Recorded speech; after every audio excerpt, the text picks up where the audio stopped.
Mutiara. Mutiara adalah suatu benda keras yang diproduksi oleh makhluk hidup, yaitu kerang mutiara. Mutiara terdiri dari kalsium karbonat dalam bentuk kristal yang telah disimpan dalam lapisan konsentris.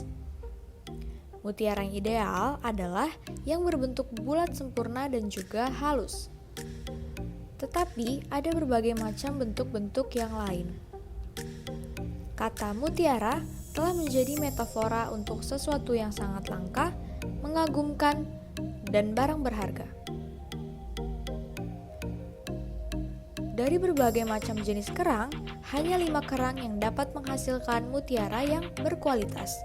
Yang pertama yaitu Pinstada maxima. Yang kedua, Pinstada margaritifera. Yang ketiga, Pinstada fucata. Yang keempat, Teria penguin. Dan yang terakhir, kerang mutiara air tawar. Proses pembentukan mutiara terbentuk dengan 2 cara. Yang pertama secara alami dan yang kedua secara budidaya. Pembentukan mutiara secara alami diawali dengan masuknya benda padat ke dalam mantel kerang sehingga akan terbungkus nacre. Nacre adalah zat unik yang dimiliki oleh kerang yang berfungsi sebagai pelindung tubuh. Apabila adanya kerusakan pada mantel dan cangkang kerang, maka kerang akan menutup dan memperbaiki lubang tersebut dengan menggunakan zat nacre. Nacre inilah yang disebut sebagai ibu dari mutiara. Akibat adanya partikel pasir atau zat asing yang masuk ke dalam cangkang tiram, untuk menenangkan iritasi ini, kerang mulai mendepositokan lapis demi lapis. Bahan sel lapisan ini terdiri dari kalsium karbonat. Setelah beberapa waktu pembentukan mutiara di dalam sel selesai, kemudian lama-kelamaan menjadi halus, bulat, dan berkilau seperti yang kita kenal, yaitu mutiara. Mutiara yang terbentuk bulat, putih, dan bersinar disebut sebagai mutiara murni. Namun, tidak hanya berwarna putih saja, tetapi ada juga yang berwarna orange, silver, kuning, dan juga hitam pekat.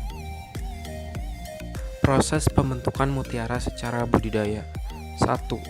Pilih indukan berkualitas, baik itu yang berasal dari alam maupun yang berasal dari pembenihan. Indukan yang diambil dari alam akan melakukan proses aklimatisasi atau proses adaptasi. 2. Proses penanaman indukan kerang. Biasanya, spesies indukan kerang berasal dari 2 kerang yang berbeda. Biasanya menggunakan kerang Mississippi atau kerang Papua. 3. Proses reproduksi kerang mutiara. Kerang-kerang tersebut akan mengeluarkan lendir. Bayi-bayi kerang akan lahir di hatchery atau tempat penetasan. Setelah bayi-bayi tersebut berusia 60 hari, baru bisa dimulai budidaya. 4. Proses operasi penambahan nukleus. Saat kerang telah mencapai usia 3 tahunan, maka sudah siap untuk dioperasi. Namun, sebelum melakukan proses penanaman nukleus, harus melewati proses seleksi. Kerang yang memiliki kualitas unggul yang akan ditambah biji nukleus saat cangkangnya terbuka. 5. Proses penyayatan. Nukleus dan potongan kecil mantel harus disayat untuk melakukan penanaman nukleus untuk merangsang produksi nacre yang akan merangsang produksi nacre. 6. Proses penyesuaian pada habitatnya. Dikembalikan ke habitat semula atau air laut, kerang-kerang tersebut akan dirangkai pada kerangka yang sudah disiapkan sebelumnya. Lalu biarkan terapung, namun ikat menggunakan karet apung. 7. Proses pembentukan mutiara. Sesaat setelah dilepaskan pada kerangka air laut, kerang mutiara akan membentuk lapisan mutiara dengan sendirinya.